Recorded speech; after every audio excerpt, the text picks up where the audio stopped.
அவங்க அம்மா போயிட்டு எழுப்பியிருக்கும்போது ஏந்திரிக்கலைங்க அவரு. ஏந்திரிக்கிறாம அப்படியே ஒரு மாதிரி நடுக்கிக்கிட்டு ஒரு மாதிரி படுத்துருந்துருக்காப்புல.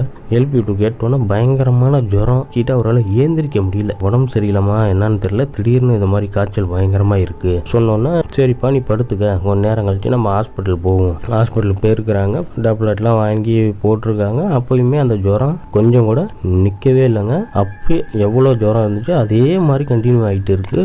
ஒரு ஆளை ஏந்திரிக்க முடியலங்கிற மாதிரி ஒரு சூழ்நிலை அவர் இருந்துகிட்டு இருக்காருங்க. இப்படியே ஈவினிங் ஆயிடுச்சு. அவருடைய கார் ஓட்டுறாரு பார்த்தீங்களா, அந்த ஓனர் வந்து இவருக்கு ஃபோன் பண்ணுறாருங்க. என்ன செய்தாரு, இன்னைக்கு வரல, ஏன் என்ன கேட்கும் பொழுது அவரும் கொஞ்சம் நடுக்கமான குரல்லையே தாங்க சொல்கிறாரு. அப்படின்னா எனக்கு இன்னைக்கு வந்து பயங்கரமான ஜுரம், என்னால் ஏந்திரிக்க முடியல போகலன்னு. சரிப்பா இன்னைக்கு நீ ரெஸ்ட் எடுத்துட்டு நாளைக்கு வந்துடு, ஹாஸ்பிட்டல்லாம் போனியா என்னான்னு கேட்டுக்கிட்டு போனி வச்சுட்டாருட்டு. அன்னைக்கு நைட்டு சுத்தமாக தூக்கம் வரலாங்க. டேப்லெட் போட்டுமே அவருக்கு